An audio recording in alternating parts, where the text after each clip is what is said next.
Hi అండి, అందరూ బాగున్నారా? అందరికీ ఉపయోగపడే అద్భుతమైన యూస్ఫుల్ టిప్ అయితే షేర్ చేస్తున్నాను. వీడియోని స్కిప్ చేయకుండా చివరి వరకు చూడండి. ఫస్ట్ టైం నా ఛానల్ ఎవరైనా కొత్త వారు చూస్తున్నట్లయితే ప్లీజ్ ప్రీవియస్ వీడియోస్ ఒకసారి చూడండి.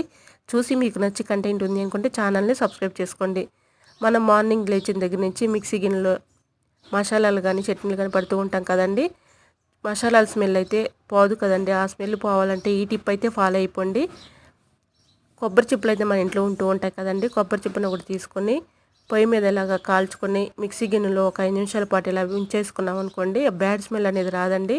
ఆ మసాలా పట్టిన స్మెల్ అనేది పోదు కదండి. ఎంత క్లీన్ చేసినా కూడా ఇలాగ కొబ్బరి చిప్పని కాల్చుకొని ఆ మిక్సీ గిన్నెలో ఒక 5 నిమిషాల పాటు ఇలా ఉంచుకొని మూత పెట్టుకున్నాం అనుకోండి, ఆ స్మెల్ అనేది పూర్తిగా పోతుందండి. తప్పకుండా ట్రై చేయండి. ఇలాంటి మరెన్నో ఇంట్రెస్టింగ్ వీడియోస్ కోసం నా ఛానల్ని లైక్ చేసి సబ్స్క్రైబ్ చేయండి. ఫుల్ వీడియో కావాలంటే యూట్యూబ్ ఛానల్లో ఉంటుంది, తప్పకుండా చూడండి. వీడియో నచ్చినట్లయితే తప్పకుండా వీడియోని లైక్ చేయండి. Thanks for watching.